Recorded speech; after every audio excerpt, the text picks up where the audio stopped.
అరే గోపి, ఏనన్నా భోంచేసావా? అది అది అప్పుడే తాగేసావా? ఆ, 2 రోజుల నుంచి నేను నీకు డబ్బులు ఇవ్వట్లేదే. అది కాదురా. మర్చిపోయాను, నీకు ఫ్రెండ్స్ ఉన్నారు కదా. సర్లే, జాగ్రత్త. రేయ్,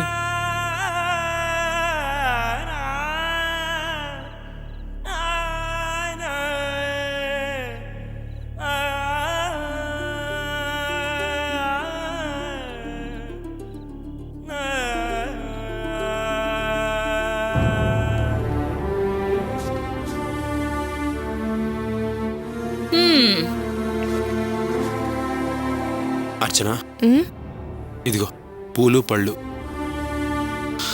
ఏంటిది? ఇన్ని పూలు పళ్ళు తెచ్చావు?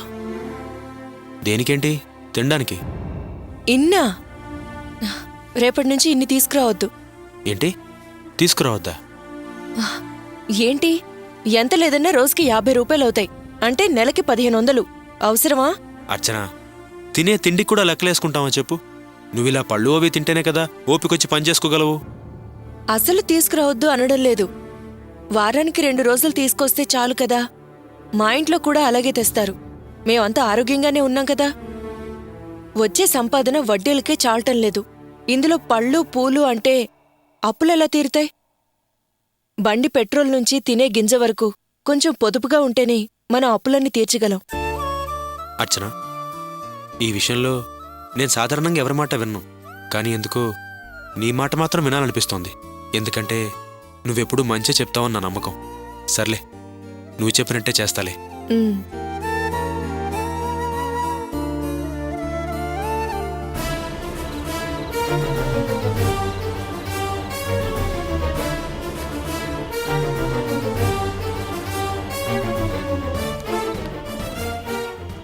అమ్మా. లెగవయ్యా, లెగవయ్యా, లెగమన్నది నిన్నే. లెగవు, ముందు పైకిలే. అమ్మా, అమ్మో. అసలు నీ మనసులో నువ్వేమనుకుంటున్నావయ్యా? నువ్వు పెద్ద వీరుడివనా, ధీరుడివనా, మగధీరుడివనా? నువ్వేం మాట్లాడుతున్నావో నాకేం అర్థం కావటం లేదురా. నాకు అర్థమైంది, మొత్తం అర్థమైంది. ఆ కిరాణా షాప్ అయినా నాకు మొత్తం చెప్పేశాడు. నువ్వు లేకపోతే, నువ్వు తేకపోతే మేము చచ్చిపోతాం అనుకున్నావా? నేనేమో నువ్వు బాధ్యతగా 4 స్నేహితులను అడిగి కిరాణా సామాను తెచ్చావు అనుకున్నాను.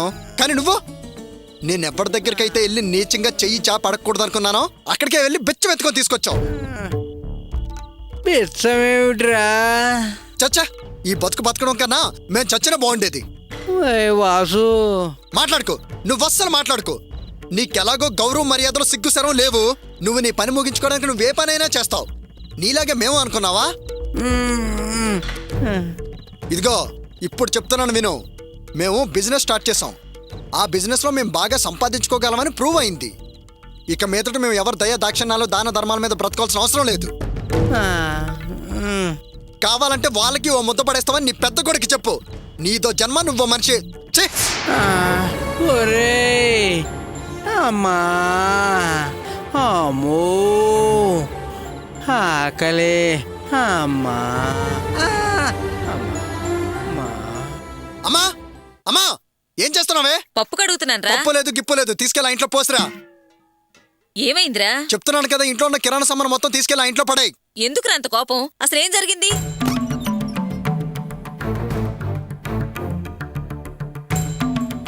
ఇక నుంచి మనకి ఎవరో బిచ్చం వేస్తే బ్రతకాల్సిన అవసరం మనకు లేదే. మన బిజినెస్ సూపర్ గా నడుస్తుంది. 5 ప్యాకెట్లు అడిగే వాళ్ళు 10 ప్యాకెట్లు, 10 ప్యాకెట్లు అడిగే వాళ్ళు 20 ప్యాకెట్లు అడుగుతున్నారమ్మా. సూపర్ లాభమమ్మా. మంచిదే కదరా. మరైతే ఆ సామాన్లు అక్కడ పోసే ఇక్కడ పోసే అంటవేంట్రా? ఆ రోజు ఆయన గారు 4 సాయం అడిగి కిరాణా సామాన్ తీసుకొచ్చానన్నాడుగా. అవును. అదంతా పచ్చి అబద్ధమే.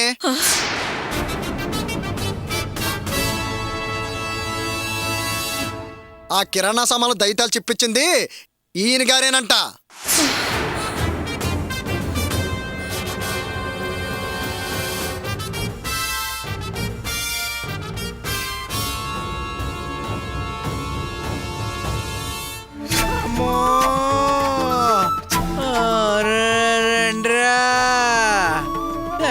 చచ్చిపోతున్నాను రా.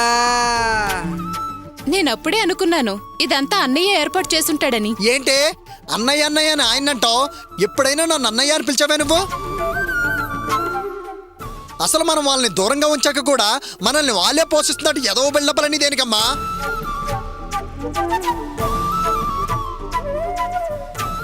మనకి ఎలాంటి ముష్టి అయితే మనకు అవసరం లేదు. ముందు ఇవన్నీ తీసుకొని వెళ్ళి పారపోసరా.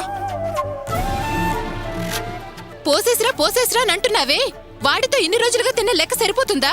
ఊరికి అంటే సరిపోదు. నిన్నటికన్నా మనకి ఈవేళ డబల్ ఆర్డర్ ఇచ్చారే. ముందు ముందు మనం ఇంకా కష్టపడి సంపాదించబోతున్నాం. ఎవ్వరు ఊహించినంత పెద్ద బలం అవ్వబోతున్నాం. 1వ తారీఖు కల్లా కిరాణా సామాన్ల డబ్బు మొహాన్ని కొట్టేస్తానే చూడు. చిచి, ఈ మనిషి ఇలా చేస్తాడు అనుకోలేదురా. ఆయనకి రోషం పౌరుషం లేదు, మనకు కూడా లేదనుకున్నాడా? ఆయన్ని అమ్మా నేను బాగా చీవేట్లు పెట్టానే, కానీ మనిషి మొత్తంలో పడుకొని నిద్రపోతున్నాడు. పొద్దున్న లేచాక చెప్తాను ఆయన సంగతి. ఈ సరుకులన్నీ తీసుకొని వెళ్ళి వాకిట్లో పోసరా అమ్మా. ఒరేయ్, బుద్ధిందా నీకు? 1వ తారీఖు కల్లా డబ్బులు వాళ్ళ మొహాన్ని పడేస్తారన్నావుగా. మళ్ళీ సరుకులు అక్కడ పోయడం ఎందుకురా? ఆ పడేసే డబ్బులేమో వాళ్ళ మొహాన్ని పడాయి. అంతేనంటావా? సరేనే, నువ్వు చెప్పినట్టే చేస్తానే. అది సరే గానీ ఇక మీదట ఇలా చేస్తే నా సంగతి తెలుసు కదా, నేను మనిషినే కాను.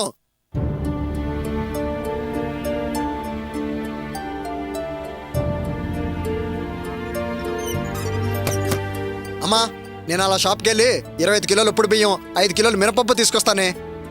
ఒరే వాసు, ఏంటమ్మా? పిండమ్ముకొచ్చావు కదరా, ఆ డబ్బులేవి? ఇక నుంచి ఆ లెక్కలన్నీ నేను చూసుకుంటానే, నువ్వు నీ పని చూసుకో చాలు. సరేలేరా. ఆ రాణి, ఆ తర్వాత బుక్ పెన్ తీసుకొని నా రూమ్కి రా. అమ్మ రేవతి, ఆ పక్కింటి వాళ్ళకి పిండప్పు చెప్పాలి. నేను వెళ్ళి ఇచ్చేసి వస్తాను. ఈలోగా కూర మాడిపోకుండా చూడమ్మా.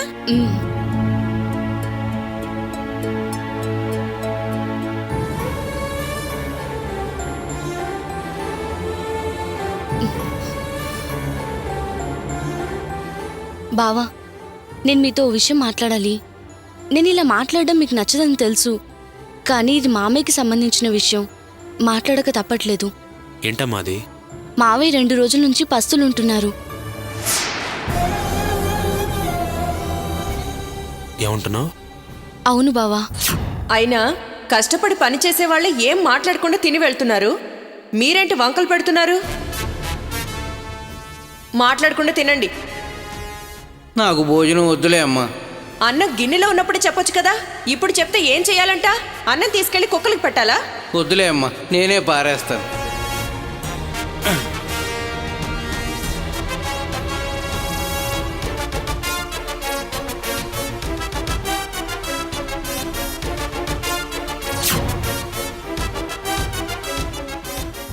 ఇంకేమైనా కావాలా? ఇంకేం వద్దమ్మా, చల్లగా ఉండు తల్లి.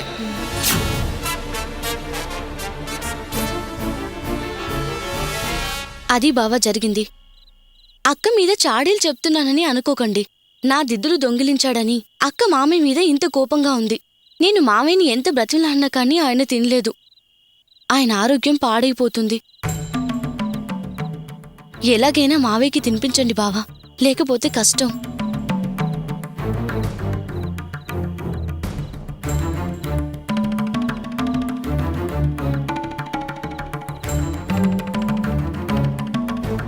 రా భోంచేద్దు గాని. ఎలా తినమంటావు అర్చన? 2 రోజుల నుంచి మా నాన్న ఏమీ తినకుండా పస్తులుండి నిద్రపట్టక అరుగు మీద అటు ఇటు దొరుకుతుంటే నేను ఇక్కడ తృప్తిగా భోంచేనా?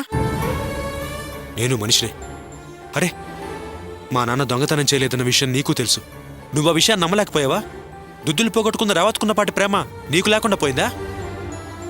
అడిగేది నిన్నే, సమాధానం చెప్పకుండా మౌనంగా ఉంటుందని అర్థమేంటి? అర్చన చెప్పర్చన, మా నాన్న చేసిన పాపం ఏంటి? నీ మనసు మావయ్య మనసు గాయపరచాలనో లేకపోతే మావయ్య మీద కోపంతోనో నేను ఇవన్నీ చేయలేదు. మరెందుకు ఇలా చేసావర్చన?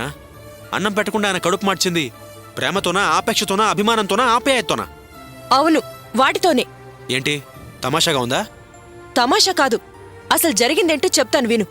రావోయి చందమామా, మా వింత గాథ వినుమా. రావోయి చందమామా. ఏమయ్యా? ఏమిటి చందమామను పిలిస్తే ఇదొచ్చింది? ఇదిగోనయ్యా. ఏంటిది? వాసు పెసరట్లు వేయమన్నాడయ్యా, వేశాను. ఇంతలో నువ్వు గుర్తొచ్చావు. పెసరట్ అంటే నీకు చాలా ఇష్టం కదా, అందుకే వేడివేడిగా వేసి తీసుకొచ్చాను. ఇదిగో తిను. ఏంటే చంద్రముఖి, మాడిపోయిన తొక్కు ముక్కడు పట్టుకొచ్చి అట్టు అంటున్నావు? అట్టు నీకేమైనా మతి చెడిందిటే శశిముఖి? అయినా నేనేమైనా అన్నం నీళ్ళు లేకుండా అల్లాడుతూ దొరలాడుతున్నాను అనుకున్నావా? ఇలాంటి పిచ్చి పిచ్చివన్నీ తీసుకొచ్చి పెడితే తినటానికి నాకేమైనా పిచ్చి పెట్టింది అనుకున్నావా? తీసుకెళ్ళా. నాకు నా పెద్ద కోళ్ళు మహాలక్ష్మి ఉందే. వేళకి ఏది కావాలో ఏం కావాలో అది క్షణాల్లో కన్నతల్లి ఇలా కడుపు చూసి మరీ పెడుతోంది.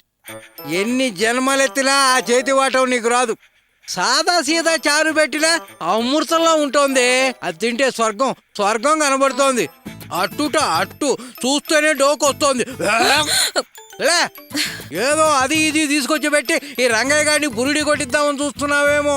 నెవర్. నీ పప్పులు నా దగ్గర ఏమీ ఉడకో. అండర్స్టాండ్? ఐఆమ్ ఓబో. ఏవయ్యో, పోనీలే అని ప్రేమగా తీసుకొస్తే ఇలా పేట్రేగి మాట్లాడుతున్నావే? అయినా నిన్నని లాభం లేదయ్యా. గుడ్డిగురానికి ఉలవలు పెట్టి మేపినట్టు నిన్ను మేపి చెడగొడుతున్నారు. పెద్ద కోడలు నెత్తిని పెట్టుకుంటున్నావు కదా, ఎప్పుడో నెత్తి మీద పడేయమని తంతుంది. అదేమి నీ మీద ప్రేమతో పెట్టడం లేదయ్యా. నిన్ను నన్ను విడదీయాలన్న కుళ్ళుతో నీ కడుపు నింపుతుంది. ఊరికే పొంగిపోకు. ఎప్పుడో ఒకప్పుడు ఆ పొంగు చల్లారిపోతుంది. అప్పుడు తెలుస్తుంది. హ, ఆపవే నీ శాపాలు. అవన్నీ నీకే తగులుతాయి. నా కాళ్ళు పట్టుకుని అమ్మా ఆకలి, అయ్యా ఆకలని అడిగే రోజు నీకే వస్తుంది. ఈ రంగయ్యకి ఆ స్టేజీ ఎప్పటికీ రాదు. నా కొడుకు కోడలో దగ్గర నేనున్నంతకాలం నాకు తిండికి బట్టకి ఏమీ లోటు లేదు. ఆహా, దొరకునా ఇటువంటి సేవ, దొరకునా నీ కర్మ. ఇటువంటి సేవ. అది జరిగింది. ఈ వయసులో అత్తయ్య మావయ్య విడిపోవడానికి కారణం మనం కాకూడదు. వాళ్ళిద్దరూ ఒకరికొకరు తోడుగా సంతోషంగా ఉండాలి. దానికోసం మావయ్య మారి అత్తయ్యతో కలిసి ఉండాలి. దానికోసమే నేను ఇవన్నీ చేశాను. మరొక ఉద్దేశం నాకు లేదు.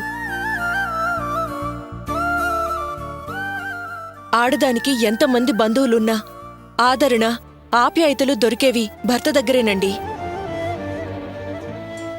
ఆ భర్త నుంచి దూరంగా వెళ్తే ఆ మనసు పడే బాధ వేదన నేను అనుభవించిందాన్ని. అందుకే అత్తయ్య మావయ్య విడిపోకుండా ఉండాలనే నేనిలా చేశాను. ఈ విషయం నేను నీతో ముందే చెప్పుంటే మావయ్య పస్తులుండడానికి నువ్వు ఒప్పుకోవు. ఇప్పట్లాగే అప్పుడు కూడా నా మీద కోపం తెచ్చుకుంటావు.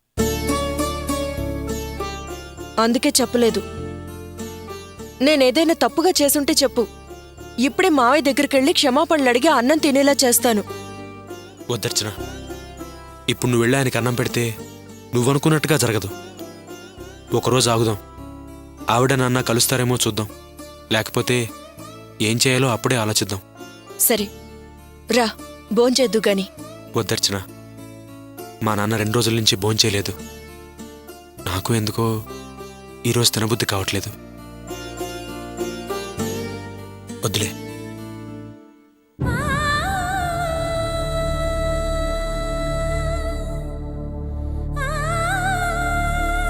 సార్, ఎమ్మెల్యే గారు ఎలాగైనా ట్రాన్స్ఫర్ ఆర్డర్ క్యాన్సిల్ చేసి ఇస్తారు కదా సార్? నేను చూసుకుంటాను లేవయ్యా. Okay sir. ఎవడో చెత్త ఎరుకునే వెధవలా ఉన్నాడు.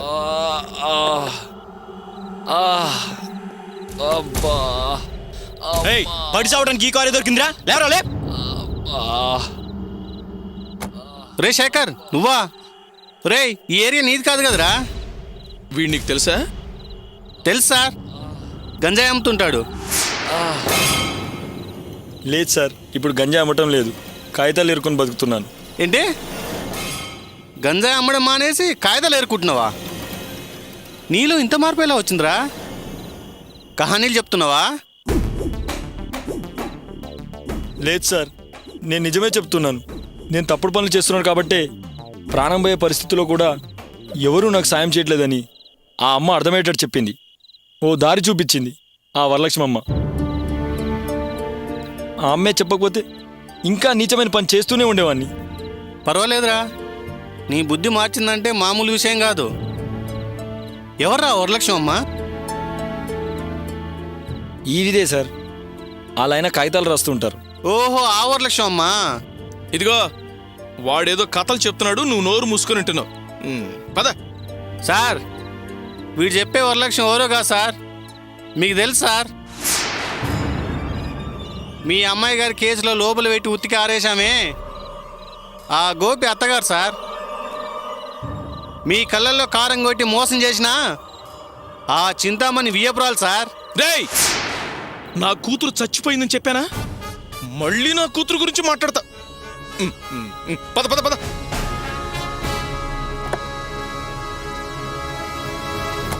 సరేరా వస్తాను.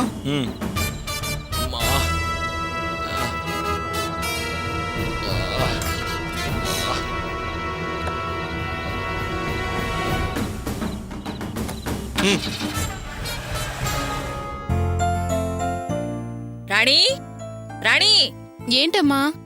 గిన్నెలన్నీ కడిగేశావా? కడిగేశాను. ఇదిగో చూడు, ఈ పిండికి గిన్నె సరిపోదు గాని పెద్ద గిన్నె పట్టుకురా. అలాగే అమ్మా. అమ్మా ఇదిగో బియ్యం మినపప్పు తీసుకొని వచ్చానే. ఏ బియ్యం తీసుకొచ్చావురా? దోశల బియ్యమే. ఆ బియ్యం దోశలకు బాగుంటాయన్నాడా? ఆ షాపోడు సూపర్కి వస్తాయన్నాడమ్మా. సర్లే, తీసుకెళ్లి లోపల పెట్టు. సరే అమ్మా. అమ్మో అమ్మో, ఆకలి దంచేస్తోంది నాయను. అమ్మో. రేవతి, పనంతా అయిపోయిందా? అయిపోయింది అత్తయ్య. అయ్యో, కరెంటు పోయిందేంటి?